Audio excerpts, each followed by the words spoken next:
آپ آگے ہو جائیں تاکہ پیچھے آنے والوں کو آسانی رہے،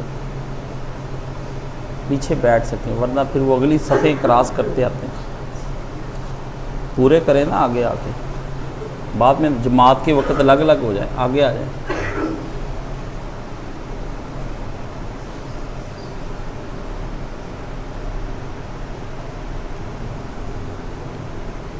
الحمدللہ والصلاة والسلام علی رسولہ الکریم وعلی آلہ واصحابہ اجمعین، اما بعد فاعوذ باللہ من الشیطان الرجیم، بسم اللہ الرحمن الرحیم، اہدنا الصراط المستقیم صراط الذین انعمت علیہم غیر المغضوب علیہم ولا الضالین آمین۔ اہدنا الصراط المستقیم۔ عزیزان گرامی، نبی کریم صلی اللہ علیہ وآلہ وسلم نے جتنے بھی اقوال ارشاد فرمائے ہیں ان کے بارے میں نبی علیہ الصلوۃ والسلام کا خود یہ فرمانا ہے کہ انا جوامع الکلم، میں محمد صلی اللہ علیہ وسلم وہ شخصیت ہوں کہ جس کو اللہ نے کچھ نعمتیں عام آدمیوں سے بڑھ کر عطا فرمائی ہیں۔ میں کوئی جملہ چھوٹا سا کہتا ہوں اور اس جملے کے اندر علم کے سمندر ہوتے ہیں اور علم کے دریا ہوتے ہیں، اور اگر کوئی آدمی اس کی تشریح کرے تو اپنے نور معرفت کو وہ بڑھا سکتا ہے اور اپنے اندر کے نور کی تکمیل کر سکتا ہے۔ اس بات کو جب بڑے بڑے علماء، صحابہ اور اس کے بعد فقہاء، انہوں نے جب یہ سنا تو انہوں نے نبی علیہ الصلوۃ والسلام کے اقوال کو جب اکٹھا کیا تو پھر وہ مختلف کتابیں ترتیب پا گئی۔ کتابیں جیسے صحیح بخاری، صحیح مسلم اور دیگر کتب جن کے اندر نبی علیہ الصلوۃ والسلام کی صحیح روایات بھی ہیں اور کچھ منسوب روایات بھی ہیں، مگر علماء نے پھر یہ نہ صرف انہیں اکٹھا کیا بلکہ انہوں نے ان کتابوں کو ان کی شروحات لکھی۔ شروحات کیا ہیں؟ ان کی ایکسپلینیشن لکھی، ان کی تشریحیں کی، مختلف تشریحات کی، اور وہ اتنی تشریحات بڑھ گئیں کہ بخاری شریف کی جو تشریحات ہیں وہ کئی سو سے آگے نکل گئیں۔ یعنی ہر دور کے عالم نے یہ چاہا کہ میں اپنے نبی کے قول کی وضاحت لوگوں کو بتاؤں کہ بات اتنی سی ہے رسول اللہ صلی اللہ علیہ وسلم کی، لیکن اس کے اندر علم کے دریا ہیں، اس کے اندر علم کے سمندر ہیں۔ علماء نے اس پہ بے شمار کتابیں جب لکھی تو نبی علیہ الصلوۃ والسلام نے جہاں بہت سے اقوال فرمائے ہیں وہاں سے کچھ لوگوں کو بھی اپنے ساتھ جوڑا ہے۔ تو ان اقوال میں سے ایک قول یہ ہے، الحسین منی و انا من الحسین۔ آج یہ اس قول کی جو تشریح ہے وہ تو بہت سے علماء نے کی ہے، وہ تو بہت سے علماء نے کی ہے، اور اس پہ جمعے بھی پڑھائے جاتے ہیں اور اس پہ مجالس بھی ہوتی ہیں، محافل بھی ہوتی ہیں، بڑا کچھ کہا جاتا ہے، مگر ایک تشریح ایک ایسے شخص نے کی، ایک ایسے شخص نے کی کہ وہ تشریح آج تک دنیا کو بھولی نہیں اور آج تک دنیا نے اس کو یاد کیا ہے۔ اتنی وہ عام فہم تشریح ہے کہ وہ تشریح کے لیے آپ کو نہ عربی سیکھنی پڑے گی، نہ گرامر پڑھنی پڑے گی، نہ کسی مدرسے میں جانا پڑے گا، نہ کسی مولوی صاحب کے پاس جانا پڑے گا، نہ کسی شیخ الحدیث کے پاس جانا پڑے گا، نہ آپ کو کسی مفسر قرآن کے پاس جانا پڑے گا، نہ کسی ادیب کے پاس جانا پڑے گا، اور نہ کسی شاعر کے پاس جانا پڑے گا۔ وہ تشریح قلم سے نہیں لکھی گئی، وہ تشریح اس آدمی نے اس تشریح کو اپنے عمل سے کیا، اور اس عمل کے اندر قلم کے ساتھ جو سیاہی استعمال ہوتی وہ نہیں ہوئی بلکہ اس کا لہو استعمال ہوا۔ اس تشریح کو کرنے والے کو حسین ابن علی کہتے ہیں، اور وہ نبی کی تشریح ہے، نبی کے قول کی تشریح نہیں ہے، نبی کی تشریح ہے، رسول کی تشریح ہے۔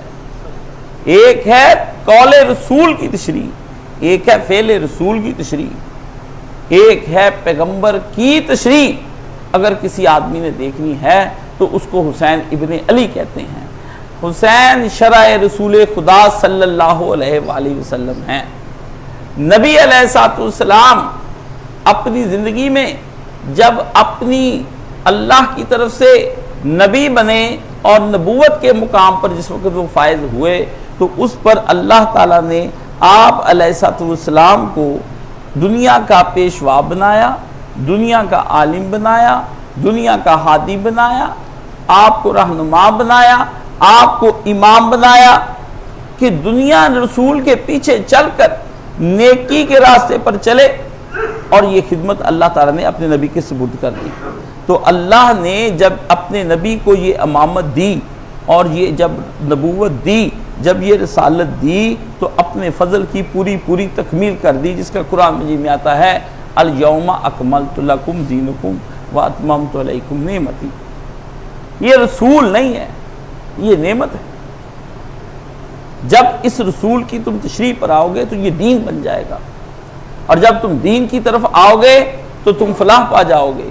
تو بتایا کہ نبی کی تکمیل جو ہے وہ اس منصب کی، اس کے نتیجے میں تم کو فلاح ملنے والی ہے۔ بس اسی کو امام حسین رضی اللہ تعالیٰ عنہ نے، یا امام حسین علیہ السلام نے اس کو کیا۔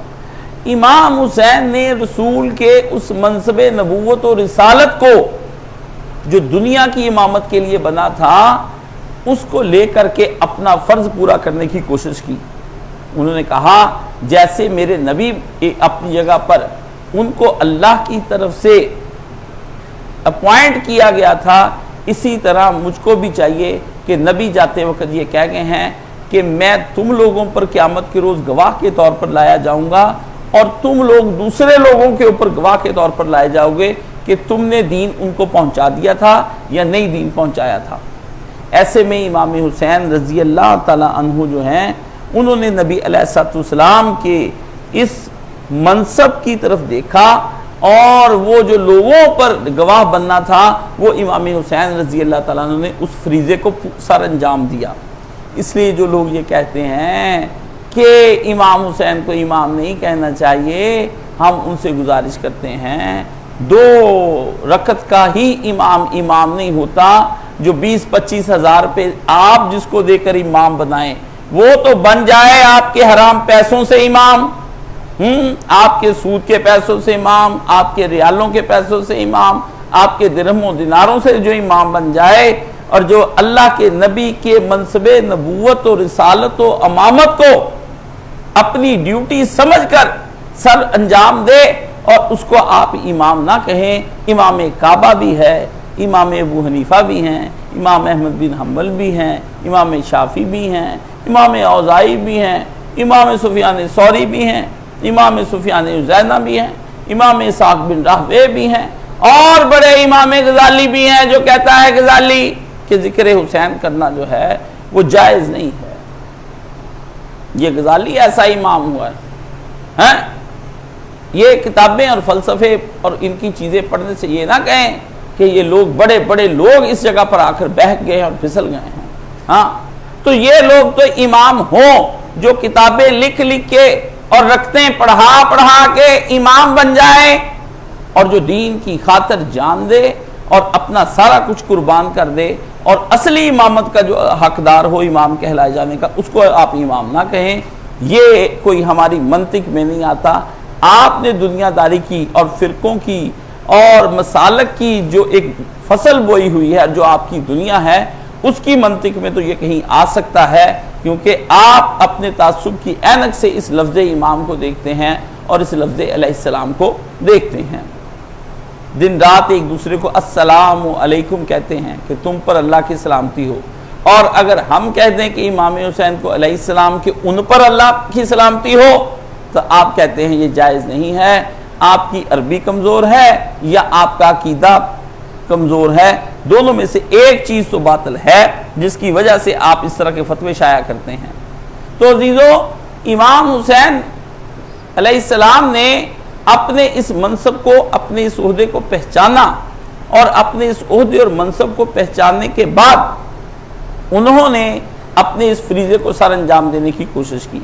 تو اس فریضے کو جب سر انجام اللہ تعالیٰ کہتے ہیں کہ جو قومیں، جو شخص بھی اپنے طور پر اس منصب امامت کو آج بھی لوگوں تک پہنچانا چاہتا ہے تو اللہ فرماتے ہیں کہ میں اس کو متنبع کر دیتا ہوں کہ یہ کوئی پھولوں کا بستر نہیں کہ جس پر چڑھ کر تم امامت کا فریضہ سر انجام دے سکتے ہو۔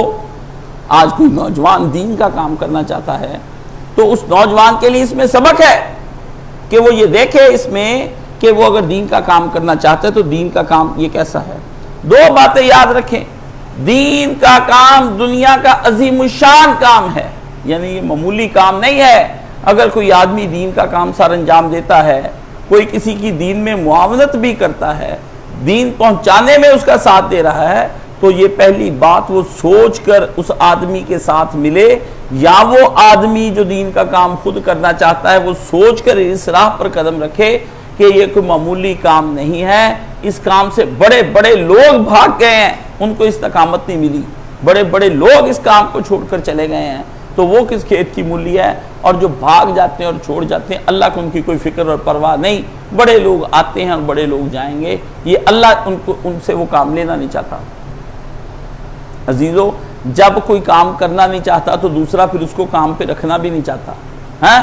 آپ جب کسی کے یہاں نوکری کرنے کے لیے جائیں اور وہاں پر آپ کر رہے نا کام، تو پھر رکھے گا کیوں آپ کو؟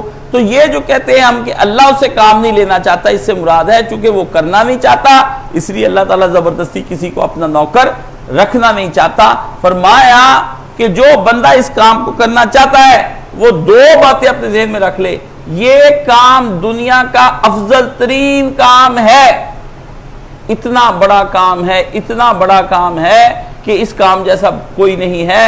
اتنی کروڑوں لوگ پیدا ہوئے، اربوں لوگ اس دنیا کے اندر آئے، مگر اللہ نے رسول جو ہے 1.25 لاکھ کے سے زیادہ کم و بیش نہیں بنائے، اتنا بڑا یہ کام ہے۔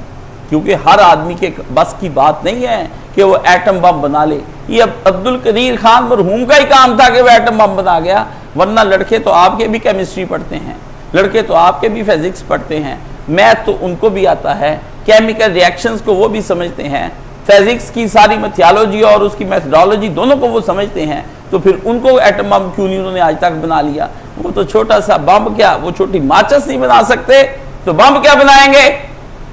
تو کام جتنا عظیم الشان ہوتا ہے اتنا بڑے کام کے لیے اتنے بڑے بلند حوصلے اور عزائم چاہیے، ایک بات۔ اور دوسری بات یہ ہے کہ یہ کام انتہائی پرخطر خدمت ہوتا ہے۔ کیا ہوتا ہے؟ یہ اللہ کے دین کی وہ خدمت ہے جو انتہائی پرخطر ہے۔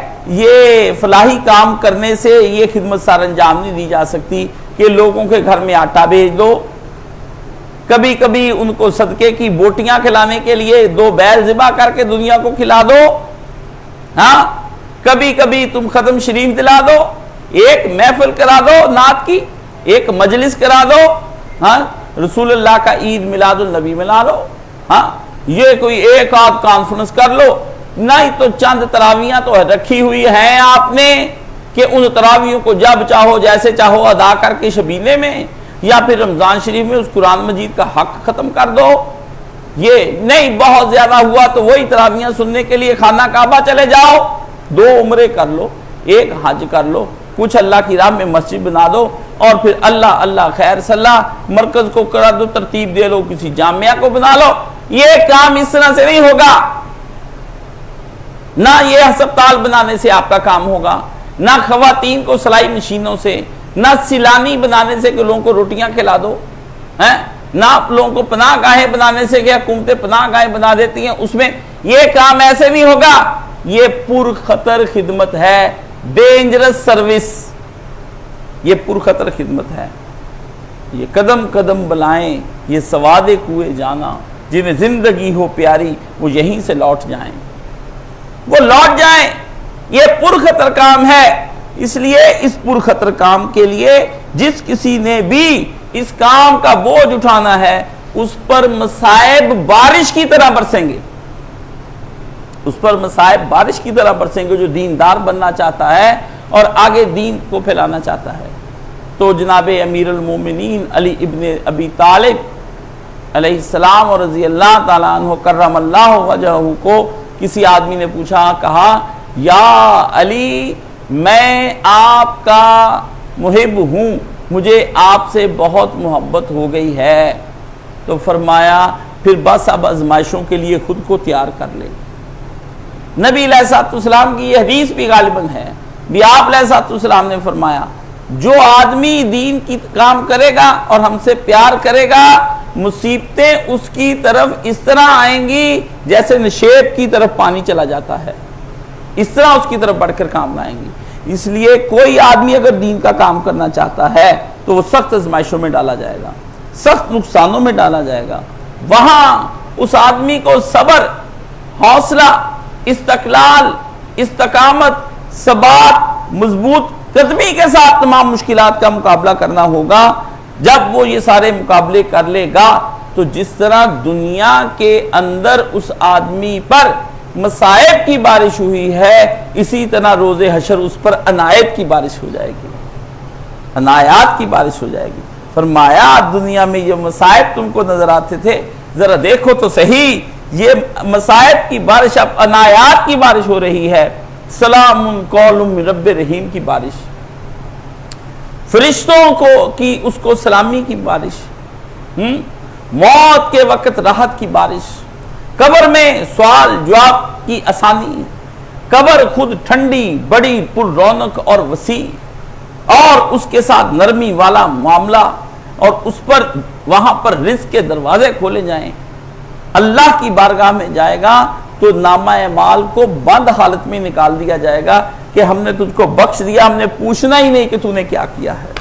ہاں، کوئی ولا خوف علیہم ولا ہم یحزنون، اس کے اوپر کوئی خوف نہیں ہوگا اور اس کے اوپر کوئی غم طاری نہیں ہوگا، مگر دنیا میں خوف بھی ہوگا، مگر دنیا میں غم بھی طاری ہوگا، دنیا میں مصائب بھی آئیں گے۔ اس لیے عزیزو، جو آدمی اس طاقت کو اٹھانا چاہتا ہے، بوجھ کو، جو آدمی بھی اس بوجھ کو اٹھانا چاہتا ہے، اس کو چاہیے کہ وہ دو طرح سے اپنے آپ کو، دو چیزوں کے ذریعے سے اس کو اٹھا سکتا ہے، کسی اور چیز کے ذریعے سے نہیں اٹھا سکتا۔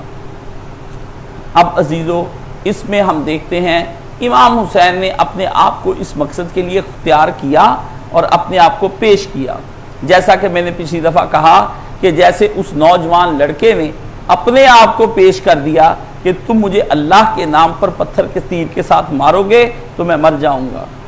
امام حسین نے خود کو پیش کیا، جیسے حضرت کوئی پوچھے بھی اپنے آپ کو کیوں پیش کیا، لڑکے کی نہیں مانتے تو ان سے پوچھو بھی اسماعیل علیہ السلام نے خود کو کیوں پیش کیا، وہ تو اللہ کی راہ میں قربانی تھی، یہ تو ایک شہادت تھی، یہ تو زیادہ افضل ہے پیش کرنا یہاں پر۔ اور اگر یہ پوچھیں کہ امام حسین کربلا میں کیا لینے کے لیے گئے تھے، کہہ دینا وہی کچھ لینے گئے تھے جو بدر میں صحابہ لینے گئے تھے، جو احد میں گئے تھے، جو خندق میں لینے گئے تھے، جو حنین میں گئے تھے، وہی جو ہجرت کر کے صحابہ مدینے گئے تھے، جو وہ لینے گئے تھے وہ یہ لینے چلے گئے۔ آپ کو اعتراض کس بات کا ہے؟ بات یہ ہے کہ حسینی کی فکر کو ابھی روشنی نہیں ملی ہے، کیونکہ حسینی صحیح معنوں میں حسینی نہیں۔ آپ جو ہم سے سوالوں کے جواب پوچھتے ہیں واٹس اپوں پر، اس کا بتا دیں، اس سب کا بتا دیں، آپ کچے ہیں، آپ خام ہیں، کچا مال کہیں بھی نہیں چلتا، مینو پار لگا دے وے کڑیا، منتا تیریاں کر دی کڑا، کیسے پار لگا دے کڑا، تو خود کچا ہے، مرشد کچا، کڑا کچا، وہ آپ کو کیسے، آپ جتنی مرضی منتیں کر لیں اپنے علم کی، جعلی حسینی جب مقابلے میں پکے یزیدیوں کے جائیں گے تو شکست ہی کھائیں گے اور کیا کر کے آئیں گے۔ اصلی حسینیوں کے پاس ہزاروں لاکھوں کروڑوں جواب ہیں، کیونکہ وہ نسلی حسینی نہیں، وہ اصلی حسینی ہوتے ہیں جو بن مطالعے کے اور بن غور و فکر کے نہیں آتا، عمل صالح کے نہیں آتا۔ تو جو آدمی اس راہ میں اٹھانا چاہتا ہے اس دین کے بھار کو اور بوجھ کو، جو پر خطر خدمت ہے، کیا ہے؟ جس آدمی نے یہ میرے دو لفظ یاد کر لیے، عظیم الشان کام اور پر خطر خدمت، جس آدمی نے یہ یاد کر لیے، سمجھ لو دین کے کام میں میں نے اس کو کوہ نور ہیرا دے دیا ہے۔ جا کے اس کو گھر جا کے گھسانا، کہتے ہیں کہ آپ مشک جو ہے ہرن کی ناف سے نکلتی ہے، آپ جتنا جتنا اس کو گھساتے جائیں گے اس میں سے اتنی زیادہ خوشبو نکلتی چلی جائے گی، اتنی زیادہ۔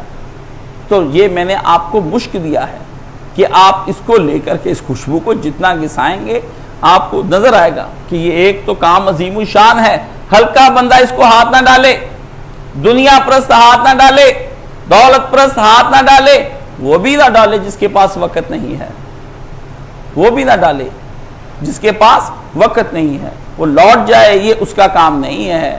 وہ نہ آئے مسجد میں، یہاں تو سب سے پہلی چیز جس کا قتل کرنا واجب ہے وہ وقت ہے۔ وقت جو نہیں دے پایا وہ پیسے دے، مال دے، اولاد دے، کچھ دے دے، اس کا قبول نہیں ہوگا۔ اصل چیز وقت دینا ہے۔ جو دین کو وقت نہیں دیتا وہ باقی اس کا سب ضائع جائے گا، کیونکہ وقت کے بدلے میں وہ مال کماتا ہے، تو وقت زیادہ قیمتی ہے، وقت زیادہ قیمتی ہے کیونکہ مال آ رہا ہے اس کا، ٹھیک ہے؟ تو وہ مال کما رہا ہے، اتنی قیمتی چیز ہے وقت، جو جتنا وقت دے گا اس دولت مند ہوتا چلا جائے گا۔ بہت قیمتی ہے، سونے سے زیادہ قیمتی ہے۔ آپ وقت دیتے ہیں تو اب سونا ہاتھ میں آ جاتا ہے، آپ وقت دیتے ہیں چاندی ہاتھ آتی ہے، ڈالر آتا ہے، محنت آپ کے ہے۔ باہر کے لوگ یہاں اس وقت کی قیمت کب ملتی ہے، باہر اس وقت کی قیمت زیادہ ملتی ہے، وہاں چلے جاتے ہیں، وہاں چلے جاتے ہیں۔ ڈاکوؤں کے پاس کم وقت میں زیادہ دولت کمانا چاہ رہے ہوتے ہیں تو کم وقت میں وہ ڈاکہ ڈالتے ہیں، کسی کے گھر میں دولت کما کے لے آتے ہیں۔ اس لیے دنیا میں وقت سے بڑھ کر کوئی چیز نہیں ہے۔ تو عزیزوں، حضرت دو عظیم الشان کام ہے۔ اس عظیم الشان کام میں دو باتیں بتائیں، اور دو باتیں اس میں یہ بتائیں کہ جو یہ بوجھ اٹھانا چاہتا ہے وہ دو چیزیں اس کے سامنے قرآن مجید بتاتا ہے کہ وہ دو چیزیں اپنے اندر پیدا کر لے۔ قرآن مجید کہتا ہے جب تم پر اس طرح کے وقت آ جائیں دین کو پہنچانے میں، وَاسْتَعِینُوا بِالصَّبْرِ وَالصَّلَاةِ، ایسے وقت میں تمہیں سب سے پہلی چیز جو ہے وہ صبر کرنا ہے۔ پہلے نماز نہیں بتائی، پہلے کیا بتایا؟ صبر کرنا ہے۔ صبر کرنا آسان نہیں ہے، دنیا کے اندر سب سے مشکل چیز صبر کرنا ہے۔ صبر یہ ہوتا ہے کہ نبی علیہ السلام نے ایک عورت پر سے گزر ہوا تو اپنے بچے کی میت پر واویلا کر رہی، رسول اللہ نے کہا صبر کرو، اس نے کہا جاؤ تم اپنا کام کرو، میرا بیٹا مر گیا ہے۔ تو بعد میں رسول اللہ کے پاس معذرت کرنے کے لیے آئی کہ میں رو رہی تھی، مجھے پتہ نہیں چلا کہ آپ آئے ہیں، تو میں نے صبر کیا۔ فرمایا نہیں، صبر مصیبت پڑتے ہی ہوتا ہے، بعد میں تو آ ہی جاتا ہے، بعد میں تو آ ہی جاتا ہے۔ جب آپ کی ساری آج صبح ہم بحث کر رہے تھے تو بڑے قیمتی نقطے کل سے یہاں پر ہمارے 20 نوجوان آ گئے تھے، تو 8 دن سے کچھ آئے تھے، کچھ 4 دن سے، تو وہ ان کو پوچھو کہ کیسی محفلیں ہوئی ہیں، رات کیسی پر رونق گزری ہے۔ تو اس میں پر رونق رات میں کیا تھا؟ یہی باتیں ہو رہی تھی کہ صبر ایک ایسی چیز ہے کہ اللہ نے کوئی اچانک فیصلہ آپ کے لیے کیا تو اس کو چپ کر کے مان لو۔ صبر کرنے کا مطلب یہ ہے کہ یہ ایک مدت کے بعد تم کو اس کے نتائج کا پتہ چلے گا کہ وہ اللہ نے جو فیصلہ کیا تھا وہ بالکل ٹھیک کیا تھا۔ موقع پر جو تم واویلا کرو گے اس سے تم یہ بتاتے ہو کہ جس نے فیصلہ کیا اس نے غلط فیصلہ کیا۔ بے صبری کا مطلب ہوتا ہے اللہ آپ کا فیصلہ غلط ہے، اللہ آپ کا فیصلہ غلط ہے، اور اس بے صبری کے عالم میں یہ نہیں ہو سکتا ہے۔ تو صبر جو ایک ایسی چیز ہے اس کے لیے مدتیں گزارنا پڑتی ہیں۔ اس کی وجہ یہ ہے کہ اللہ نے اپنے لامحدود علم کے مطابق فیصلہ کیا، اور آپ بے صبری اپنے محدود علم کی وجہ سے کر رہے ہیں، تو لامحدود علم کے نتائج بڑی مدتوں کے بعد جا کے نکلتے ہیں۔ محدود کے نتائج تو یہی نکلتے کہ مجھے نقصان ہو گیا ہے، جبکہ لامحدود نتائج کا نتیجہ یہ علم کا نتیجہ نکلتا ہے کہ آپ کو نقصان نہیں، وہ آپ کو فائدہ ہی ہوا تھا جو آج آپ پر کھل رہا ہے۔ یہ ایک صبر ہے۔ تو فرمایا صبر کرے، ایک بات اس صفت کی پرورش کرے۔ سب کیا کرے؟ جیسے بچے کو دودھ پلایا جاتا ہے تو وہ بچہ کیا ایک دن میں بڑا ہو جاتا ہے؟ بچے کو مدتیں لگتی ہیں 20 سال کے نوجوان بننے میں، مدتیں لگتی ہیں، اور آپ پھر بھی کہتے رہتے ہیں یہ ابھی بچہ ہے، یہ ابھی بچہ ہے، اس کو پتہ نہیں ہے۔ تو صبر کی پرورش اولاد کی طرح کرنی پڑتی ہے۔ جتنا آپ اس کی صبر کی پرورش اچھی کریں گے اتنی آپ کے اولاد آپ کا اس کا پھل میٹھا ہو جائے گا۔ اور دوسری چیز جو بتائی اس کے اندر نماز کے عمل کو بتایا کہ تم کو پھر دوسری چیز یہ ہے کہ اللہ کے قریب ہونے کے لیے تم کو نماز کا تصور یہاں پر لایا گیا۔ فرمایا جو آدمی نماز نہیں پڑھتا، اکثر لوگ یہ کہتے ہیں کہ نماز کا فائدہ کیا ہے، او جی ہم نے پڑھی ہوئی ہیں نمازیں، یہ تو مولویوں کے کام ہے نمازیں، یہ تو جنہوں نے گناہ کیے ان کے کام ہے۔ یہ اللہ کے ساتھ مذاق کرتے ہیں۔ اللہ یستہزئ بہم ویمدہم فی طغیانہم یعمہون۔ اللہ کہتا ہے تم اللہ سے ٹھٹھے اور مذاق اور جگتے مارتے ہو اللہ کو، حرام خورو میں تم کو اسی حالت میں رکھوں گا یہاں تک کہ تم کفر کر کے مرو گے، اور پھر قیامت کے دن جب تم کو جہنم میں پھینکوں گا سارے مومنین تم پر ٹھٹھا کریں گے کہ اب اللہ کو مذاق کیے کا مزہ چکھو، اللہ کو مذاق کیے کا چکھو۔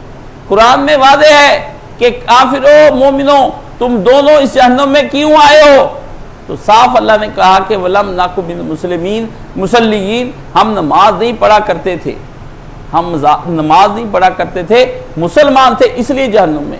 یہ جو کہتے ہیں اجی رسول اللہ بے نمازیوں کو چھڑائیں گے، ظالموں فاسقوں فاجروں کو چھڑائیں گے جو گھروں کے اندر غفلت کی نیندیں سو رہے ہیں، ان کی شفاعت ہوگی، یہ شفاعت کا وہ تصور نہیں ہے جو قرآن و سنت نے دیا ہے، یہ آپ کا خود ساختہ من گھڑت و ان گھڑت آپ کا فرضی مفروضہ جھوٹا شفاعت کا تصور ہے جو آپ دنیا کے اندر پھیلا رہے ہیں۔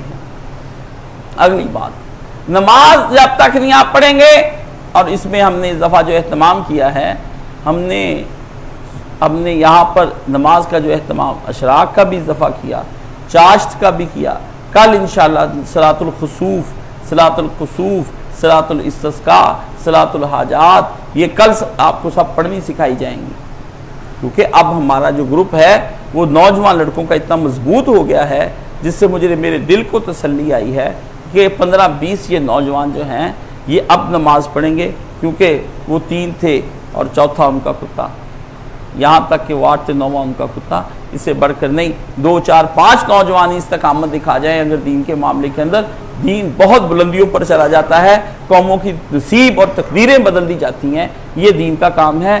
تعداد کو کم دیکھ کر کبھی نہیں گھبرانا چاہیے، جب کبھی تعداد کو کم دیکھیں تو اسی وقت آپ کو چاہیے صحابہ کہف کو یاد کر لیں۔ تو حضرت حسین رضی اللہ تعالیٰ عنہ نے اس وقت 2 کام کیے، ایک صبر اور ایک نماز۔ قرآن مجید کہتا ہے کہ جب مومنوں پر کوئی مصیبت آتی ہے، اور مومن جب کسی مصیبت کے وقت میں گھیرے میں آ جاتے ہیں تو اللہ فرماتے ہیں مومن جو ہماری راہ میں آتے ہیں وَلَنَبْلُوَنَّكُمْ بِشَيْءٍ مِّنَ الْخَوْفِ وَالْجُوعِ وَنَقْصٍ مِّنَ الْأَمْوَالِ وَالْأَنفُسِ وَالثَّمَرَاتِ وَبَشِّرِ الصَّابِرِينَ۔ جو آدمی کہتا ہے میں منصب امامت پر جانا چاہتا ہوں اور اللہ سے بڑے انعام لینا چاہتا ہوں، وہ سن لے اور سوچ لے، یا وہ نوجوانوں کا طبقہ یا لڑکوں کا کوئی جتھا گروہ جو کہتے دین کا کام کرنا ہے، اللہ کے نبی کی دین کو زندہ کرنا ہے، تو فرمایا وہ یہ بات اپنے دلوں میں بٹھا لیں کہ ہم ان پر پہلے خوف مسلط کر کے بھی اس کو چیک کریں گے، اس کو اس کی جان کا خوف پڑ جائے گا کہ ہمیں کوئی حکومتیں پیس نہ ڈالیں، ہمیں معاشرہ برادری کے سامنے بات کرنے سے ڈر لگتا ہے وہ ہمارے خلاف ہو جائیں گے، ماں باپ کے سامنے بات کرنے سے ڈر لگتا ہے وہ خلاف ہو جائیں گے، تو فرمایا پہلی چیز ہم ان کے اوپر خوف مسلط کر دیں گے، بات نہیں ہو سکے گی، اور دوسری وَالْجُوعِ، ان کی نوکریاں چھوٹ جائیں گی اور کام ان کے سارے تباہ ہو جائیں گے، ہیرے پاسا اکو رہنا یا کھیڑے یا رانجا، یا شوہر کے ساتھ رہے گی ہیر یا اپنے یار کے ساتھ رہے گی، دو طرف نہیں انسان چل سکتا، فرمایا یا کام کر لو یا خدا کا دین کا کام کر لو، دونوں میں سے ایک کر لو، جو ترجیح دے سکتے ہو دے لو، باقی بات کی باتیں ہیں، بہانے نہ بناؤ، قرآن مجید بہانہ نہیں چھوڑتا، آپ تو ہمارے پاس لے آتے ہیں نا روایت، وہ فلاں مولوی کہتا ہے کہ جی وہ جی صحابہ نے یہ کیا، قرآن کیا کہہ رہا ہے، قرآن کیا کہہ رہا ہے، قرآن آپ کو سمجھ نہیں آ رہا، کافر قرآن اکیلا قرآن پڑھتے ہیں، انگریز ترجمہ اکیلا پڑھتے ہیں، وہ مسلمان ہو جاتے ہیں، آپ ترجمے پڑھتے ہیں، مولویوں کی تشریحیں پڑھتے ہیں، کتابیں پڑھتے ہیں، آپ دن بدن کافر ہوتے جا رہے ہیں۔ وہ کیلا قرآن پڑھ کے مسلمان ہوتے جا رہے ہیں، آپ اسی کو پڑھ پڑھ کے گمراہ ہوتے جا رہے ہیں۔ سبحان اللہ! یہ قرآن کیا کتاب ہے کہ جو کافر اور مومن پر الگ الگ اثر انداز ہوتی ہے، تو اس کا مطلب ہے ان کافروں کے دل تو مومنانہ ہیں اور ان مسلمانوں کے دل کافرانہ ہیں، کیونکہ قرآن دل پر اثر انداز ہوتا ہے، قرآن دل پر اثر انداز ہوتا ہے۔ فرمایا ہم ان کو لازمی طور پر پہلا کام ہم ان کے اوپر یہ کریں گے کہ ان کے اوپر خوف مسلط کر دیں گے، اور فرمایا دوسرا کام ہم یہ کریں گے کہ ان کے اوپر بھوک آ جائے گی، نوکریوں سے نکال دیے جائیں گے، وہاں کام نہیں ملے گا، خرچہ نہیں چلے گا، بزنس نہیں چل رہا آپ کا۔ اللہ کہتے ہیں ہم یہ بھی کر کے دکھیں گے، کیونکہ دین کے کام کے لیے جب آپ نے اس میں لگ جانا ہے تو پھر آپ کو اپنے کام کا کب سوچنا ہے؟ کار خیش ہر کوئی کر دو ولے کار مصطفیٰ نہ کرے۔ اپنے کام تو سارے ہی کر رہے ہیں، پر محمد رسول اللہ کا کام کوئی نہیں کر رہا۔ آپ کے ابا کہیں بیٹا یہ کام کر دو، بیٹا یہ کام کر دو، تو آپ اپنے کام کریں، ابے کا کام نہ کریں، تو آپ سے بدبخت نافرمان اولاد آپ جیسی نہیں۔ رسول اللہ کے دین کا کام پڑا ہوا ہے، نبی کہہ رہے ہیں دین کا کام کر دو، دین کو عام کر دو، دین کو لے جاؤ، قرآن و سنت کی دعوت لے کر اٹھو اور پوری دنیا پر چھا جاؤ۔ آپ اپنے آپ پر نہیں چھا رہے ہیں، آپ اپنے اہل خانہ پر نہیں چھا رہے ہیں۔ یہ کیا ہے؟ رسول اللہ صلی اللہ علیہ وسلم سے غداری نہیں ہے، نبی کی کھلی نافرمانی نہیں ہے، نبی کے ساتھ بغاوت نہیں ہے۔ یہ تم سے یہ عقیدت کے دعوے، یہ محبت کے دعوے کیا جھوٹے نہیں ہیں؟ ہر فرد اپنا کام تو کر رہا ہے، پر رسول اللہ نے جو اس کو کام کہا تھا کہ میرا بھی یہ کام کرنا، وہ اس کو کوئی نہیں کر رہا۔ تو فرمایا اپنے کام کا بڑا آپ کو خطرہ ہے، یہ ڈاؤن نہ ہو جائے، خسارے میں نہ چلا جائے، گھاٹے میں نہ چلا جائے، بند نہ ہو جائے۔ رسول اللہ کا گھاٹے میں چلا گیا، ڈاؤن ہو گیا، برباد ہو گیا، امت تباہ ہو برباد ہو گئی، انسانیت فساد فی الارض کا مجموعہ بن کے رہ گئی۔ اور آپ اپنے گھروں میں کوئی اپنی بھینسیں سنبھال رہا ہے، کوئی ملیں سنبھال رہا ہے، کوئی مارکیٹیں سنبھال رہا ہے، کوئی کلینک سنبھال رہا ہے، کوئی اپنے چیمبر وکیل بن کر سنبھال رہا ہے، کوئی دفتر سنبھال رہا ہے، کوئی اپنا کوئی کام کر رہا ہے، کوئی اپنا کھیت سنبھال رہا ہے، کوئی کھیتیاں باڑیاں کر رہا ہے، کوئی دکانیں سنبھال رہا ہے، کوئی کچھ کر رہا ہے، کوئی کچھ کر رہا ہے۔ رسول اللہ صلی اللہ علیہ وسلم کا کام انتظار میں ہے، محمد مصطفیٰ صلی اللہ علیہ وسلم کا کام انتظار میں ہے، مگر کسی نے سارے صحابہ بیٹھے رہ گئے، مگر حسین ابن علی نے کہا محمد کا کام کرنے کے لیے محمد کا نواسہ بھی جائے گا، میں محمد کا نواسہ اہل بیت رسول بھی ہوں، اور میں محمد کا سپاہی حسین ابن علی بھی ہوں۔ دو صورتیں تھی اہل بیت کی، اہل بیت صحابی اہل بیت نہیں ہو سکتا، مگر اہل بیت صحابی ہو سکتے ہیں۔ پچھلے دنوں جاوید احمد غامدی کا خورشید ندیم اس کا شاگرد ہے، محرم سے پہلے اس نے ایک لکھا کہ کیا نسب بھی کوئی چیز ہوتی ہے، اسلام میں نسب کی بھی کوئی اہمیت ہے؟ میں نے کہا بالکل ہے۔ اللہ نے کہا ہم نے ابراہیم کو اسماعیل دیا، اسحاق دیا، یعقوب دیا، یوسف دیا، والاسباط پوتے نواسے دیے، اور اللہ نے فرمایا پوری نسل میں ہم نے دین چلایا۔ آل محمد نسل ہی تو ہے، آل محمد نسل ہی تو ہے جی۔ اس طرح تو اللہ تعالیٰ نے کوئی خاص ان لوگوں کو کر دیا۔ اللہ کے بندے، تجھے آج تک یہی نہیں پتا چلا کہ کسب اور وہب میں فرق ہوتا ہے؟ کسب کہتے ٹو گین، وہب کہتے ٹو گفٹ۔ کسب کیا ہے کہ آپ اپنی محنت کر کے لیفٹیننٹ بن جائیں، اور وہب یہ ہے کہ مجھے ڈائریکٹ احکامات کے ساتھ ڈائریکٹ ڈی آئی جی اوپر لگا دیا جائے، ڈائریکٹ احکامات کے ساتھ۔ دیکھیں اللہ نے اگر کسی کو کوئلہ بنایا ہے تو وہ کوئلہ رہے گا، اور جس کو ہیرا بنایا ہے ہیرا رہے گا۔ ہیرے نے خدا کا کچھ کیا نہیں اور کوئلے نے خدا کا کچھ دبایا نہیں، کہ جس کی بنا پر کوئلے کو کوئلہ کر دیا اور ہیرے کو ہیرا کہہ دیا۔ اس لیے اہل بیت نبوت جو ہیں وہ اپنا مقام اور درجہ نیک ہونے کی وجہ سے پا گئے، پسرے نو اس وجہ سے ہوا کہ وہ اپنے باپ کے مشن کو لے کر آگے نہیں قبول نہیں کیا۔ ان میں اور ان میں فرق ہے، ان میں اور ان میں فرق ہے، دونوں کے الگ الگ کام ہیں، اور ان کو رسول کی تائید حاصل ہے، اس کو رسول کی تائید حاصل نہیں ہے۔ امام حسین سے کہا گیا کہ یہ مجھ سے ہے، میں اس سے ہوں، جو اس سے محبت کرے اللہ تو اس سے محبت فرما، جو ان سے بغض رکھے تو ان سے بغض فرما۔ یہ نوح علیہ السلام نے اپنے بیٹے کے لیے اتنا ہی کہا، یا اللہ یہ میرا ہے، اللہ نے کہا لیس بأہلک، یہ تیرا پتر نہیں ہے، عملہ غیر صالح، بڑا بدماش ہے یہ لڑکا، تجھے دھوکہ دیتا رہا ہے، اگر تو نے اس کی سفارش کی تو ہم اس کو کیا کریں گے، تجھ کو جاہلوں میں سے کر دیں گے۔ نبی کو دھمکی دے دی۔ رسول نے اگر غلط دعا کی تھی تو اللہ اپنے پیارے نبی کو روک دیتا کہ نبی دعا نہ کر، یہ تیرے گھرانہ ٹھیک نہیں نکلنا، یہ سارے کا سارا ایسا ویسا ہو جائے گا، اس لیے اگر تو نے اس کو کہا تو ہم تجھ کو ایسا ویسا کر دیں گے۔ ایسا کچھ نہیں ہے، یہ جاہلوں کے دیے ہوئے دلائل ہیں جس کے بارے میں ان لوگوں کا، اس لیے ایک بڑا درجہ جو امام حسین رضی اللہ تعالیٰ عنہ نے حاصل کیا وہ اسی چیز کا حاصل کیا کہ امام حسین نے خود کو پیش کیا اللہ کی۔ دوسری چیز وَنَقْصٍ مِنَ الْأَمْوَالِ، تمہارا مال کم ہونا شروع ہو جائے گا۔ کہتے میری راس پہلے 2 کروڑ تھی، اب 50 لاکھ رہ گئی جب سے دین کا کام کرنا شروع کر دیا۔ فرمایا یہ تو رہنی تھی، یہ تو رہنی تھی، جب سے میں دین کی طرف آیا ہوں میرا نقصان ہی ہوتا جا رہا ہے۔ فرمایا یہ تو ہم نے، اللہ نے پہلے کہا جو دین کی طرف آئے گا نقصان ہوگا۔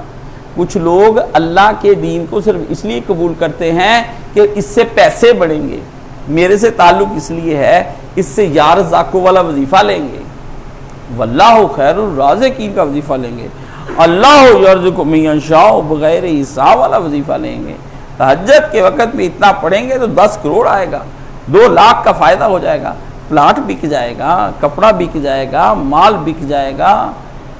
اگر کسی گورکن نے مجھ سے وظیفہ لے لیا تو ظالموں تمہارا کیا بنے گا؟ قبرستان کا گورکن اگر میرے پاس آ جائے اور مجھے کہے کچھ ایسا وظیفہ بتائیے جس سے میرے رزق میں اضافہ ہو جائے، تو میں اگر اس کو رزق میں اضافے کا دے دوں تو کیا بنے گا آپ سب کا؟ ہاں، وہ تو اتنی قبریں کھودے گا، روزانہ موتیں ہوں گی، جنازے جا رہے ہیں رزق اس کا بڑھ رہا ہے، جنازے جا رہے ہیں رزق اس کا، اتنا نہ رزق بڑھائیں کہ کوئی اور مجھ سے رزق کا وظیفہ لینے کے لیے آ جائے اور آپ زمین کا رزق ہو جائیں، آپ زمین کا رزق ہو جائیں۔ زمین بھی رزق مانگتی ہے کہ مجھے بھی کچھ کھانے کو دو، تو میں دعا کروں گا زمین کو کہ تم کہو اللہ یرزق من یشاء بغیر حساب، یا اللہ مجھے عطا فرما، سارے کا ٹکڑا اس کے اندر ہو جائیں گے، یہ بغیر حساب ہو جائے گا۔ رزق کے دائرے کو سمجھنے کی کوشش فرمائیے۔ تصور رزق بڑا ظالم قسم کا رزق تصور، یہ میں نے اس پہ جمعے پڑھائے ہیں۔ فرمایا والانفسی، ہوگا کیا؟ ان کی جانیں تباہ ہو جائیں گی، قتل کر دیے جائیں گے اللہ کی راہ میں، آروں سے چیر دیے جائیں گے۔ رسول اللہ نے فرمایا کیل اس طرح ٹھونک دیے گئے، کیا فرمایا؟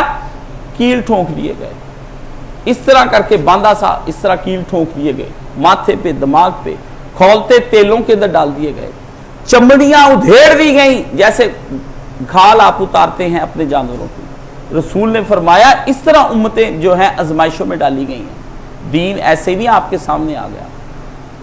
والانفسی، تمہاری جانیں نکالی جائیں گی دین کے لیے، تمہیں ذبح کیا جائے گا۔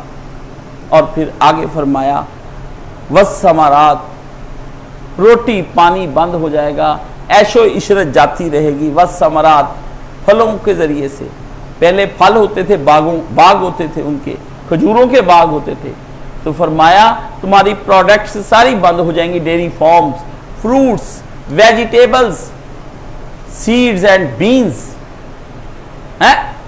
فرمایا سب غلے جاتے رہیں گے، اڑ جائیں گے جب دین کا کام کرنے کے لیے نکلو گے۔ کیوں؟ یہ کیوں ہوگا ایسے؟ آپ سوال کریں یہ کیوں ہوگا؟ کیوں؟ جب آپ کو دین کی لگن لگ گئی اور دنیا کی لگن آپ نے بھلا دی، توجہ ہی نہیں دی، ٹائم ہی نہیں دیا کاروبار کو، تو اس نے گرنا ہی ہے، اس نے آسمان پہ چڑھنا ہے۔ اللہ نے کہا میں نے نہیں کرنا، یہ نتیجہ 2 جمع 2 کا ہے، جتنا وقت جس کو دو گے اتنا ہی زیادہ وہ کام بڑے پھلے گا، اتنا ہی زیادہ بڑے پھلے گا۔ لیکن فرمایا سن لیں وبشر الصابرین، جو لوگ ان امتحانوں کو کامیاب ہو گئے دینے میں، ان کو میری طرف سے اے نبی سنا دیں کہ ہم ان کو جنت کی خوشخبریاں دے رہے ہیں جو اس نقصانوں پر صبر کر جائیں گے۔ تو فرمایا موت کا تصور، یہ انفسی موت کا تصور جو ہے یہ انسان کے ذہن پر ایک ہمت شکن اثر ڈالتا ہے۔ یہ ایک جملہ تم کو کیا؟ ہمت شکن، بندے کے حوصلوں کو توڑ کے رکھ دیتا ہے موت کا تصور۔ آخری وقت میں لوگ کہتے ہیں مجھے بچا لو، دعائی لے دو مجھے، میں مر گیا۔ یہ ہسپتال جو ہیں یہ کیوں بنے ہیں؟ جتنے دنیا کے اندر ہسپتال بنے ہیں یہ سارے موت کے ہمت شکن تصور کو ختم کرنے کے لیے انہوں نے اپنی طرف سے بنائے ہیں، لیکن موت پھر بھی وہاں آ کر رہ جاتی ہے، اور پھڑے بیٹھے کول دے کول حکیم رہندے، جند نہیں حکیم دیاں پھڑی رہنی، دارو بوٹیاں لکھ علاج کر لے، جند نہیں طبیب دیاں پھڑی رہنی۔ حبیب طبیب ڈاکٹر پاس بیٹھے دعائیاں پڑھی ہیں، آپریشن ہو رہا ہے، مائیکل جیکسن مر رہا ہے، جھٹکا لگے گا بندہ مر جائے گا، دارو بوٹیاں لکھ علاج کر لے، گھوٹ گھوٹ کشتے پیتے ہیں، بڈھے کہتے جوان ہو جاؤں، جوان کہتے اور نوجوان ہو جاؤں، سب رگڑے جا رہے موت کے شکنجے میں۔ یہ 3 تصور ہیں، ان 3 تصوروں پر امام حسین نے خود کو پیش کیا، اور کربلا وہ جگہ ہے جہاں پر امام حسین پر خوف بھی مسلط ہوا ہے، بھوک مسلط ہوئی، پیاس مسلط ہوئی، مال آپ کا سارے کا سارا ختم ہو گیا، پیچھے سے آپ کی ساری جائیدادیں تباہ ہو گئی مشن کے لیے، آپ خود کوفہ آ گئے، مدینہ سب کچھ چھوڑ آئے، جائیدادیں آپ کے مربع جائیدادیں زمینیں اور باغ تھے وہ سارے آپ کے جاتے رہے، والانفس سے آپ کی اپنی جان اور آپ کے ساتھیوں کی جان بھی شکنجے میں آ گئی، والثمرات عیشیں تو ویسے ہی ختم ہو کے رہ گئی۔ تو امام حسین نے پھر اضافہ یہی نبی علیہ الصلوۃ والسلام پر وقت آیا تھا، رسول اللہ صلی اللہ علیہ وسلم کے اوپر بھی اللہ نے کیا بتایا؟ لإیلاف قریش ایلافہم رحلۃ الشتاء من صیف فلیعبدوا رب ھذا البیت الذی اطعمہم من جوع وآمنہم من خوف۔ یہی اللہ تھا جس نے تم کو بھوک میں روٹی کھلائی، یہی اللہ تھا جس نے تم کو خوف میں امن عطا فرمایا۔ رسول اللہ صلی اللہ علیہ وسلم کے اوپر جنگوں کے اندر جتنی دیر نبی کی زندگی رہی یہ 5 چیزیں نبی کے اوپر آتی رہی ہیں۔ کبھی نبی علیہ الصلوۃ والسلام کا تو مال سارا آپ نے تجارت کرتے تھے، بیسٹ ٹریڈر تھے، لیکن جب آپ نبی بن گئے تو اس کے بعد پھر آپ کی ٹریڈنگ ساری ختم ہو گئی، حضرت خدیجہ کے مال سے سب اسلام پر لگا دیا۔ اور اس کے بعد نبی علیہ الصلوۃ والسلام کے لشکر کے بارے میں آتا ہے وَقُلُوبُ الْحَنَاجِرَ، آپ جائیں سورہ احزاب نکالیں، اللہ فرماتے ہیں جنگ خندق میں تمہارے کلیجے یہاں تک آ گئے تھے، حال برا ہو گیا جانوں کا، ہاں جی، اپنے پاس پیسہ کوئی نہ رہ گیا، غزوہ بدر میں کوئی چیز پاس نہیں تھی، 5 چیزیں نبی پر آئیں، 5 چیزیں امام حسین پر آئیں۔ امام حسین نے اپنے نانے کی شرح تھی، وہ نانے کی تشریح تھی، اب رسول کی تشریح تھی، رسول کو جو درجہ امامت دیا گیا تھا اس کی تشریح تھی امام حسین۔ آپ نے پھر شرح کی وہاں پر اپنے عمل کے ذریعے سے، بتا کے نہیں کی، تقریر نہیں میری طرح کی، ایک بیٹا بھیجا، دوسرا بیٹا بھیجا، کئی دن کی بھوک اور پیاس کو برداشت کیا، آپ نے سوال نہیں کیا ان سے پانی کا، انہوں نے اگر پانی بند کر دیا تو امام حسین نے مانگا بھی نہیں۔ کچھ کہتے ہیں آپ کے خیمے میں پانی تھا تو چلو پانی پلا کر مار دیا یا پانی کے بغیر مار دیا، مار تو تم نے دیا نبی کا نواسا، نبی کا نواسا، اصل بات تو نبی کے نواسے کی شہادت ہے۔ چلو روٹی کھلا کے کیا، چلو ان کو ایک محل میں لے جا کر کیا، چلو ان کو بیڈ کے اوپر ہی ذبح کیا تم نے، پھول بچھے ہوئے تھے جب تم نے نبی کے نواسوں کو شہید کیا، اسی بات پر آ جاتے ہیں۔ پر تم یہ تو بتاؤ ان کا قصور کیا تھا؟ انکار بیعت، انکار بیعت۔ امام حسین نے یہاں پر جو ذمہ داری اٹھائی تھی اس میں استقامت دکھائی ویسے ہی جیسے ان کے نانے نے استقامت دکھائی تھی، جیسے ان کے باپ نے استقامت دکھائی تھی، جیسے ان کی ماں نے دنیا کی دولت کو لات مار کر آخرت چنی تھی، اس طرح انہوں نے استقامت دکھائی۔ حضرت فاطمہ بھی وہ عورت ہے کہ جس نے دنیا ہی ترک کر دی۔ یہ جو لوگ فدق کا قصہ لیے پھرتے ہیں، یہ جھوٹا قصہ ہے،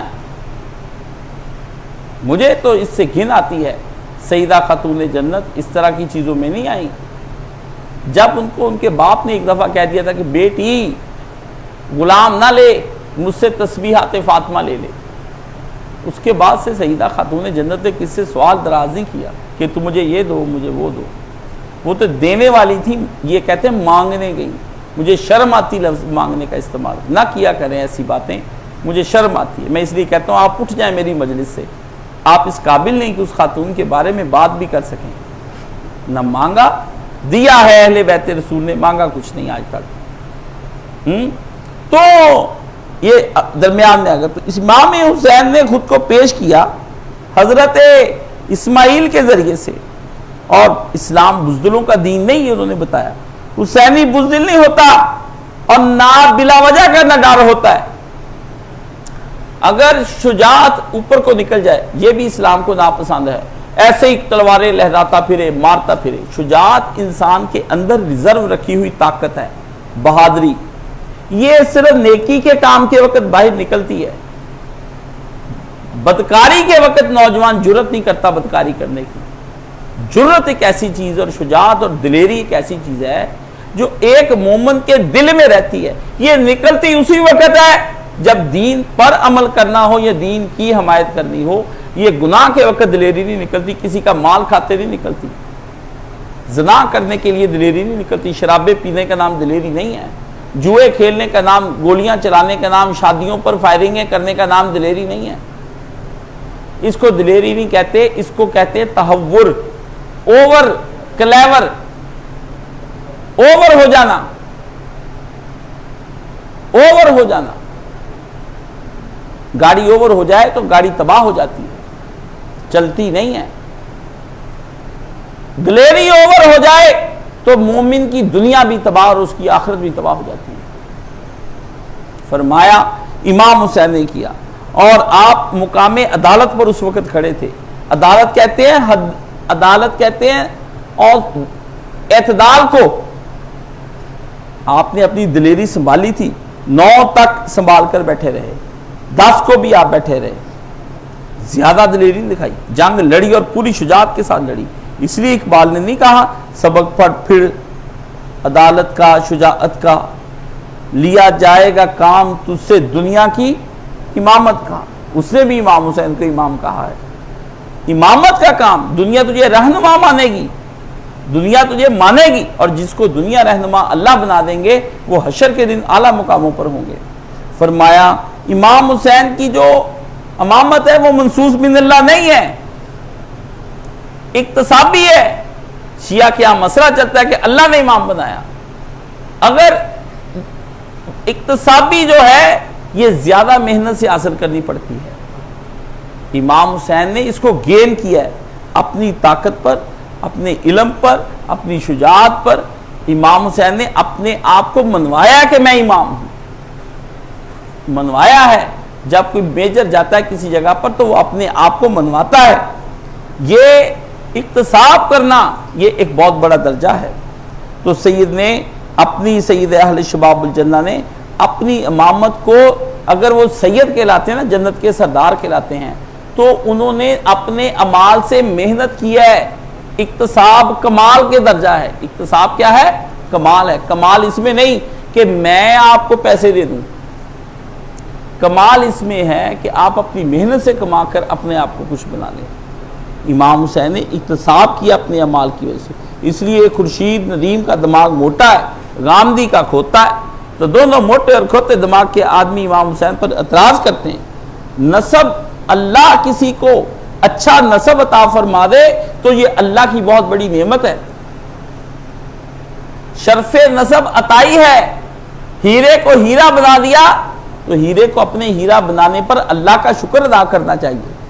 اگر آپ کسی بہت بڑے رئیس امیر کبیر گھر میں پیدا ہو گئے ہیں تو اللہ کا شکر ادا کریں کہ اللہ نے آپ کو غربت، فقر و فاقہ، مفلسی سے بچا کر دین کا کام کرنے کی مہلت دی ہے، تو آپ اپنی طاقت کو اور اپنے مال کو اللہ کے کام پر لگائیں اور اللہ کا مزید شکر ادا کر کے اللہ کے اور قریب ہو جائیں۔ تو نسب شرف عطائی ہے، مگر امام حسین نے نسب شرف حاصل کرنے کے بعد اپنا اپنی امامت اور اپنا امام ہونا یہ ان کا اکتسابی ہے، یہ محنت کر کے انہوں نے اپنی امامت لی ہے، جان دے کر انہوں نے امامت لی ہے، وہ بشر الصابرین کے مقام پر خود جا کر کھڑے ہوئے ہیں۔ اس لیے عزیزو، جیسا کہ اسماعیل علیہ السلام کے پاس نسب ابراہیمی عطائی تھا، مگر ذبح عظیم ہو جانا، جب باپ نے اپنے بیٹے کو پوچھا کہ نسب امامت کیا ہے، عطائی ہے،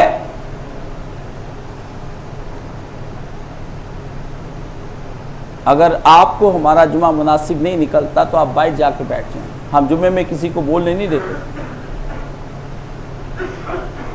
جمعے میں بولنا حرام ہے، جمعے کو تباہ کر دیتا ہے، رسول نے فرمایا۔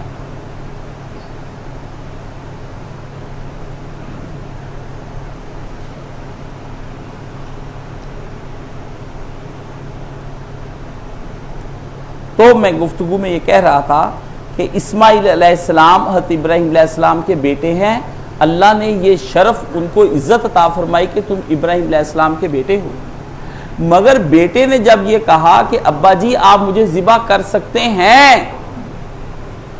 تو یہ شرف انہوں نے اپنے عمل کے ذریعے سے حاصل کیا ہے، یہ انہوں نے نسب کے ذریعے سے حاصل نہیں کیا کہ میں خاندانی طور پر ایسا ہوں۔ دو شرف جب اکٹھے ہو جائیں، ایک اللہ کا دیا ہوا ہیرا بھی بن گیا اور کسی نے اس کو تراش بھی دیا تو وہ کوہ نور کا ہیرا بن کر تاج میں آ جاتا ہے۔ تو امام حسین کا جو نسب ہے وہ اکتساب ذاتی ہے، اس لیے ہے تو حضرت یوسف علیہ السلام نیک ہی، مگر زلیخا کے چکر سے جب بچ گئے تو اللہ نے ان کو پاک لوگوں میں لکھ لیا۔ تو اللہ کے یوسف علیہ السلام کو کیا کہا؟ تو یوسف علیہ السلام نے اپنے ابراہیمی نسل ان کی ذاتی عطائی تھی، مگر زلیخا سے جو دامن بچایا یہ آپ نے نبوت سے پہلے گناہوں سے بغاوت کر کے، گناہوں سے منہ موڑ کے انہوں نے اس چیز کو حاصل کیا۔ حسین لوح محفوظ میں لکھی ہوئی والقلم کی ایک تحریر ہے کہ اللہ نے کہا میں اس کو آل محمد میں لکھ رہا ہوں، لوح محفوظ میں لکھا ہے،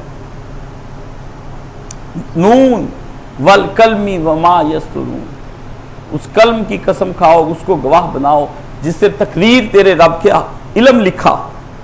اس علم میں تھا کہ حسین ابن علی کیا ہے، وہ اللہ نے فرمایا وہ نبی کی اولاد سے ہوگا، یہ ہم تم کو ایک تحفہ دیتے ہیں۔ تو حسین ابن علی نے اس تحفے کی قدر کرتے ہوئے اس کو استعمال میں لا کر، میں نے ایک نوجوان کو ایک پسٹل دیا کہ یہ لو، یہ ہم تمہیں تحفہ دیتے ہیں، وہ نوجوان کل مجھ پر حملہ ہو جائے، میری حفاظت کرتے ہوئے کسی کو گولی مار دے، تو اس نے میری اس دی ہوئی نعمت کا اچھا استعمال کیا، اب اس نوجوان کا حق بنتا ہے کہ میں اس کو سونے سے توڑ دوں کہ اس نے میری نعمت کا صحیح حق ادا کیا ہے۔ اگر اللہ نے آپ کو صحیح دماغ عطا فرمایا ہے تو آپ اس کو دین پر لگائیں، اگر آپ چلاک، ہوشیار، تیز ترار ہیں تو اپنی ذہانت اپنے نبی کے قدموں میں رکھ دیں کہ میں اس سے بدکاری کا کام نہیں لے رہا پیارے نبی، میں تو اس کے آپ کے دین کی خدمت کر رہا ہوں، سمجھ گئے؟ تو یہ بات آپ نے سمجھنی ہے کہ اگر امام حسین رضی اللہ تعالیٰ عنہ نے اپنی نانا کی طرح، ان کے رسول کی قول اپنے نانا کی طرح وہی کام سار انجام دیے جو ان کے نانا نے کن وقتوں پر خوف، بھوک، مال کے نقصان، اپنی جان کو نقصان اور ثمرات کے نقصان پر انہوں نے جو دیے، یہاں پر آ کر پھر آخری وقت میں امام حسین نے جو لفظ کہے ہیں جو آپ نے پڑھے اور بار بار آپ نے اس کو دہرایا ہے، وہ قرآن کی وہ آیت ہے انا للہ و انا الیہ راجعون۔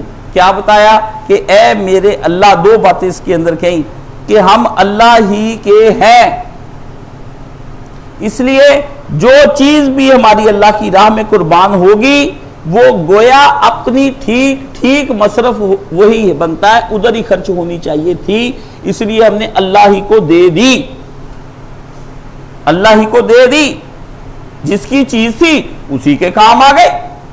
اور دوسرا کیا کہا، کیا ہے، وَإِنَّا إِلَيْهِ رَاجِعُونَ، ہمیں اللہ ہی کی طرف پلٹنا ہے۔ کیا مطلب کہ بہرحال یہ دنیا قائم نہیں رہنی، یہ ختم ہو جانی ہے، ہمیں دیر یا سویر اپنے رب کی پاس چلے جانا ہے، لہذا اسی رب کی راہ میں جان لڑا کر اسی کی خدمت میں جائیں گے۔ یہ بات اس سے لاکھ درجہ بہتر ہے کہ ہم اپنے نفس کی پرورش میں لگے رہیں، دنیا بنانے کی پرورش میں لگے رہیں، اور اسی حالت میں ہمیں موت آ جائے اور وہ آپ پر یا بیماری کی شکل میں آ جائے یا حادثے کی شکل میں آ جائے، برکیف تو آپ نے مرنا ہی ہے، گردے فیل ہو کے بھی آپ نے مرنا ہے، ہارٹ اٹیک سے بھی جناب علی مر جائیں گے، ہے جی، کسی گاڑی کے نیچے آ کر مر جائیں گے، اور نہیں تو کسی کی شادی پر بنگڑے ڈالتے ہوئے شراب پی کر اس سے مر جائیں گے، گولیوں کی کسی کی زد میں آ کر مر جائیں گے، نہیں تو بیٹھے بیٹھے اپنے گھر میں مر جائیں گے۔ تو اس سے بہتر نہیں ہے ہم اللہ کی دی ہوئی جان کو اللہ ہی کے کام میں ڈال کر وہاں پہ مر جائیں اور اس سے عہدہ حاصل کریں۔ اللہ نے کہا تم میں سے جو ایڑیاں رگڑ رگڑ کے مرنا چاہتے ہیں کتے کی موت، ان کے لیے بھی میں نے راستہ بنایا ہوا ہے، جو تم میں سے میری راہ میں مرنا چاہتے ہیں، اپنی ساری زندگی کو کھپانا چاہتے ہیں، وہ تو امام حسین نے وہ راستہ اپنایا جو اللہ کو خوش کرنے والا تھا، جو اللہ کو ان کی موت اور ان کے بچوں کی موت خوش کرنے والی تھی۔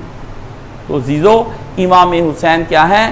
شرح رسول خدا صلی اللہ علیہ وسلم ہیں، وہ شہید کربلا، وہ حسن مجتبی، وہ سیدۃ النساء، وہ شیر خدا ابن حضرت علی مرتضیٰ، اور یہ خود امام حسین جو شہید کربلا ہیں، یہ نبی کے وجود کی تشریح ہیں، اس کی شرح ہیں۔ لوگوں نے فتح الباری لکھی ہے، عمدۃ القاری لکھی ہے، ارشاد الساری لکھی ہے، حسین نے کربلا لکھی ہے، حسین نے کربلا لکھی اپنے عرض کہ میرے نانے کے دین کی جو شرح ہے، جو تفسیر ہے، وہ کربلا ہے۔ تم لوگوں نے قلم گسائے ہیں، حسین نے تلوار گسائی ہے، تم لوگوں نے سیاہی سے لکھا ہے، حسین نے سرخی سے لکھا ہے، سرخی سے، خون کی سرخی سے لکھا ہے۔ تمہاری روشنائی اور اس کی روشنائی میں فرق ہے، تمہاری روشنائی، تم سیاہی سے لکھتے ہو جس سے تمہارا منہ سیاہ ہو جاتا ہے، حسین سرخی سے لکھتے ہیں۔ حسینیوں کے پاس جو لکھنے والی روشنائی ہے، روشنائی کو آپ اس لیے سیاہی کہتے ہیں کہ اس کا رنگ سیاہی ہوتا ہے، جبکہ وہ روشنائی ہوتی ہے۔ انک کا اصل ترجمہ کیا ہے؟ روشنائی، کیونکہ وہ آپ پر علم کو روشناس کرتی ہے۔ ہاں، تو آپ اس کو چونکہ دیسی ہیں یہاں کے، تو آپ کہتے ہیں سیاہی لیا، سیاہی نہیں، سیاہی دو طرح کی ہے، ایک جو مومنوں کے لیے ہے کہ سرخ رنگ سے کی ہے جس کو لہو کہتے ہیں، اور ایک جو بزدلوں کی ہے جس کو سیاہی کہتے ہیں۔ ایک قلم کے ذریعے سے تحریر کر رہا ہے جو کل پھٹ جائے گا اور کسی کو، ایک ریت کربلا کی ہے اور اس کے اوپر تلوار سے تحریر کر رہا ہے۔ اقبال نے کہا حسین نے تیغ کے ساتھ لا الہ الا اللہ لکھا، وہ آج تک لا الہ الا اللہ جو ہے وہ پوری دنیا میں ہے۔ اور حسین نے جو تفسیر لکھی ہے، یہ ایسی تفسیر اور ایسی شرح لکھی ہے اپنے نانے کی کہ آپ عجب ہے کہ آپ دیکھیں کہ ان پڑھ کو بھی یہ تفسیر سمجھ آ گئی، جاہل کو بھی آ گئی، بچہ بھی حسینی، بڑا بھی حسینی۔ مولوی جو تشریح لکھتے ہیں اس کے لیے عربی پڑھنی پڑتی ہے، مدرسے میں درس غلامی لینا پڑتا ہے، درس نظامی نہیں، یہ درس غلامی ہے کہ ہم نے آپ کو پکے پکے غلام بنا لیا ہے، وہ پڑھنا پڑتا ہے۔ حسین درس آزادی دیتے ہیں، اس لیے ان کے مدرسوں کی باؤنڈریز ہیں۔ کربلا کی زمین کی کوئی باؤنڈری نہیں تھی، وہ کھلا تھا، لامحدود ریگستان کے اندر، لامحدود ریگستان۔ تو یہ ایک بہت بڑی حقیقت ہے جو جہاں جتنا کام کرے گا۔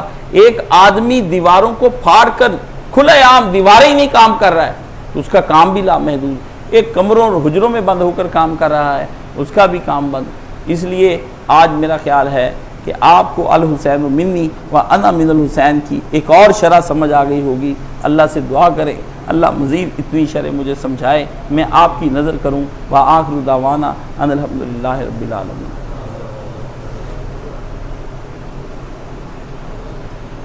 بدل دیں۔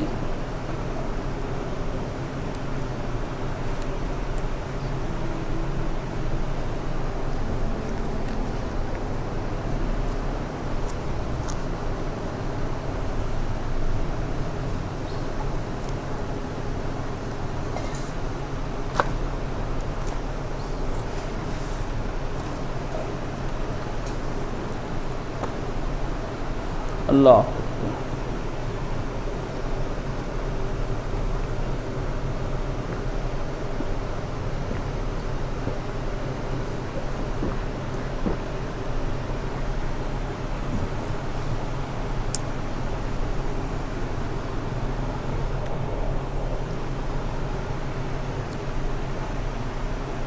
الحمدللہ والصلاۃ والسلام علی رسولہ الکریم وعلی آلہ وصحابہ اجمعین، اما بعد فاعوذ باللہ من الشیطان الرجیم، بسم اللہ الرحمن الرحیم۔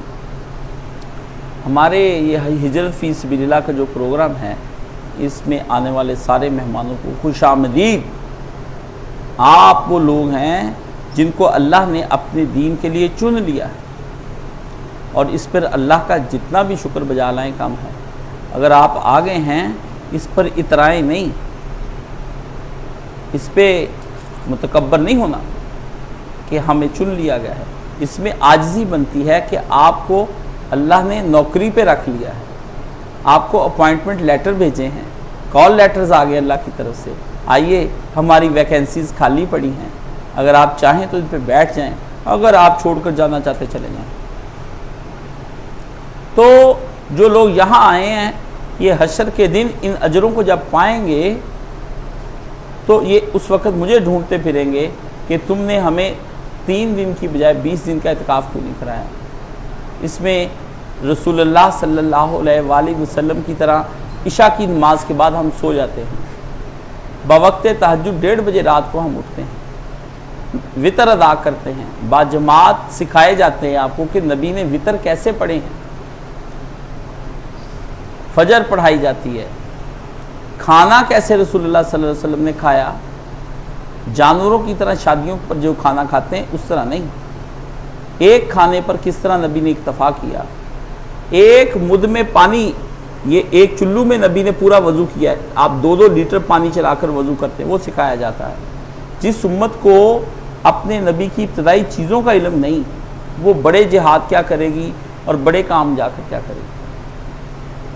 یہاں پر بیٹھ کے آپ کو دعائیں پڑھائی جاتی ہیں، سکھائی جاتی ہیں، یہاں پر پھر آپ کو وضو کے طریقے، غسل کے طریقے، پاکی پلیتی کے طریقے، وہ سارے سمجھائے جاتے ہیں۔ زندگی میں آپ دنیا میں لینے کے آئے ہیں، کیا آپ اپنے ماں باپ کی جنسی فعل کا نتیجہ ہیں یا اللہ کے حکم کی وجہ سے آپ پیدا ہوئے ہیں؟ آپ کے ذہن میں یہی تصور ہے کہ آپ کے ماں باپ نے کوئی فعل سار انجام دیا جس سے آپ پیدا ہوئے ہیں، جبکہ ایسا نہیں ہے۔ کتنے لوگ وہی فعل سار انجام دیتے ہیں لیکن بے اولاد رہتے ہیں۔ یہ جو آپ پیدا کیے گئے ہیں اور آپ کو کن کا حکم لگا کر اللہ نے پیدا کر لیا ہے، یہ کوئی کام لینا چاہتا ہے اللہ تعالیٰ آپ سے، لیکن آپ کو کسی نے یہ آج تک واضح نہیں کیا کہ اللہ آپ سے کیا کام لینا چاہتا ہے۔ تو یہاں پر آپ کو مقصد حیات اور مقصد زندگی کا شعور بخشتے ہیں ہم۔ یہاں پر بیٹھیں، دین سیکھیں، وقت ضائع نہ کریں۔ 3 دن بہت کم ہیں، بہت کم ہے، یہ تو 3, 4, 30 سال بھی لگے کم ہے۔ 23 سال میں صحابہ پر قرآن اترا ہے لگاتار، تو آپ کبھی کبھی 3 دن کے لیے آتے ہیں، وقت ضائع نہ کریں۔ آج جن لوگوں نے سورہ کہف نہیں پڑھی وہ سورہ کہف پڑھیں۔ جمعے کے روز نبی نے، آج صبح میں نے ساتھیوں کو سورہ کہف پڑھائی ہے، اشراق پڑھی گئی، چاشت پڑھی گئی، ہاں جی، اب انشاءاللہ اور مزید ہم یہاں ترقی۔ تو عزیزو، جو آپ یہاں آئے ہو، اس جگہ کو آباد کر رہے ہو، یہاں پر آنا آپ کا مبارک۔ کوشش کریں کہ وقت ضائع نہ ہو باتوں کے اندر۔ باتیں آپ گھر جا کے بھی کریں گے اور کرتے رہتے ہیں۔ خانہ خدا باتیں کرنے کے لیے نہیں بنا، یہ اللہ سے باتیں کرنے کے لیے بنا ہے، آپس میں باتیں کرنے کے لیے نہیں بنا۔ آپس میں باتیں کرنے کے لیے بیت الخلاء ہے، وہاں جا کر آپ باتیں کریں۔ باہر کا گند خانہ ہے، قہوہ ہے، وہاں چائے خانہ بنا ہوا ہے، وہاں جائیں، ہوٹلوں میں جائیں، وہاں پر باتیں کریں، رنڈیاں اور گندے ماحول ہیں، ٹاک شاک بنی ہوئی ہے آپ کا 5 روپے والا پیکج ہے جس میں کتے کی طرح بھونکنا شروع کرو اور ساری رات بھونکو۔ اگر ہم ایک آدھ تسبیح آپ سے کہے پڑھ لو، کہتے میں پڑھ کر قرآن تھک گیا ہوں۔ گناہ کی باتیں کرتے آپ تھکتے نہیں، اور اللہ سے باتیں کرتے آپ تنگ پڑ جاتے ہیں۔ یہاں ہم آپ کو دعا سکھاتے ہیں کہ دعا کیسے مانگنی ہے اللہ سے۔ میں وظیفے نہیں سکھاتا یہاں پہ یہ اتنی بار پڑھ لو تو اللہ قید ہو جائے گا۔ میں آپ کو یہاں وہ عاجزی سکھاتا ہوں جب آپ بارگاہ الہی کی طرف صرف نگاہ اٹھائیں تو آسمان سے عنایات کی بارش ہونی شروع ہو جائے آپ کے اوپر۔ آپ کو مولوی پیر سے وظیفہ نہ لینا پڑے، آپ کو میں خود مرغی بنانی سکھا دیتا ہوں۔ روز مجھ سے انڈا نہ مانگنے کے لیے آئیں کہ انڈا دے دے ایک عدد، یہ روز روز نہیں، 1-2 دن تو ہمسایہ انڈا دے گا، اگلے دن کہے گا بھائی جان اپنی مرغی لے لو، اپنی مرغی لے لو، ہم کون آپ کو روزانہ انڈا دیں، اپنی مرغی بنائیں۔ عزیزو یہ ہے آپ کے لیے یہاں پر کام، اس لیے جو آئے ہیں ان کو بڑا خوش آمدید۔ کل کا بھی درس یہیں پر ہوگا، ادھر تو نہیں ہوگا، اگلا جمعہ انشاءاللہ ہم اپنے شہر والے مرکز میں ادا کریں گے۔ تو یہاں پر یہ جمعہ ہے تو اتوار کے روز ہم ظہر پڑھ کے یہاں سے رخصت ہو جائیں گے، ٹھیک ہے؟ تو سارے لوگ اپنا عبد المنان کو یہ ضرور بتا دیں کہ اتوار کے روز کتنے لوگ 9 بجے جائیں گے اور کتنے 12 بجے جائیں گے، تاکہ ہمیں اہتمام میں آسانی رہے، ٹھیک ہے؟ یہاں کھانا کھائیں، چیزیں کھائیں، ان کو ضائع نہ کریں، ٹھیک ہے؟ واش روم میں پانی ضائع نہ فضول کریں، جگہ جگہ بیٹھے نہیں، زیادہ سے زیادہ آپس میں تعلقات نہ ہی باتیں نہ کریں، یہاں سوئیں یا عبادت کریں۔ تیسرا آپ کے لیے کام کوئی نہیں ہے، جتنی آپ خاموشی اختیار کریں گے، یہاں خاموشی عبادت ہے، بولنا عبادت نہیں ہے، جتنے آپ چپ رہیں گے اتنی رحمت خدا کی ہوگی۔ من سامتا فنجا، جو چپ ہو گیا وہ نجات پا گیا۔ اور یہ دجالی دور کہتا ہے جو جتنا بولے گا وہ اتنا اوپر جائے گا۔ اینکر پرسنوں کی زبانیں، ولاگرز کی زبانیں، زبان ہی زبان چل رہی ہے، عمل کچھ نہیں ہے۔ تو اللہ آسانی فرمائے، اللہ تعالیٰ آپ کا آنا قبول فرمائے۔ سبحان اللہ والحمد۔ کوئی خاص بات کا اعلان کرنا ہے؟ نمازوں کے اوقات یہ لکھے ہوئے ہیں کہ کہاں گئے ساتھی جنہوں نے یہ لکھا ہے؟ ہاں یہ ہمارے ساتھ دوست اسلم صاحب قرطبہ سے آئے، مسجد سے صاحب، دیکھیں کتنا پیارا خوبصورت لکھا ہے۔ یہ آپ کے بچوں کے اندر یہ ٹیلنٹ میں دیکھنا چاہتا ہوں، یہ بھی ایک سکل ہے۔ آپ کہتے ہیں نا میں نے بیٹ بال بننا، ٹینس کھیلتے ہیں، پب جی کھیلتے ہیں، اللہ کا خوبصورت ایسی خوبصورت لکھائیاں سیکھیں، اللہ کے پیارے پیارے نام لکھیں، سرکار دو عالم صلی اللہ علیہ وسلم کے نام لکھیں، آیات لکھنا سیکھیں، زندگی بن جائے، زندگی بن جائے، آپ کا ایم بھی چلتا رہے، شوق بھی پورے ہوتے رہے، ساتھ ثواب بھی آتا رہے۔ یہ ہر بچے، گھر گھر کے بچے کو، مسلمانوں کے بچوں کی اس طرح کی ہینڈ رائٹنگ ہوتی تھی، لوگ دور دور سے کاتبوں کو بلا کے اپنے بچوں کو سکھاتے تھے، لیکن آپ کے سارے فنون ہی بدل گئے، آپ کے شوق ہی بدل کے رکھ دیے، بدکاری اور گناہ آپ پر مسلط کر دی گئی، اور خود کچھ آپ بھی یہی چاہتے ہیں کہ ہمیں گناہ اور بدکاری ملے، کیونکہ یہ قوم ڈھونڈ کر بدکاری کرنے کے لیے جاتی ہے، سمجھ گئے؟ سبحان اللہ والحمد للہ ولا الہ الا اللہ اکبر ولا حول ولا قوۃ الا باللہ العظیم۔ اللہم صلی علی محمد وعلی آل محمد کما صلیت علی ابراہیم وعلی آل ابراہیم انک حمید مجید۔ اللہم بارک علی محمد وعلی آل محمد کما بارکت علی ابراہیم وعلی آل ابراہیم انک حمید مجید۔ اللہم اشف کل مریض، اللہم رد کل غریب، اللہم اقض دین کل مدین، اللہم اصلح کل فاسد من امور المسلمین، اللہم اغفر للمؤمنین والمؤمنات والمسلمین والمسلمات الاحیاء منہم والاموات، اللہم انصر الاسلام والمسلمین واخذل الکفرۃ والمشرکین، اللہم انصر من نصر دین محمد صلی اللہ علیہ وسلم واخذل من خذل دین محمد صلی اللہ علیہ وسلم۔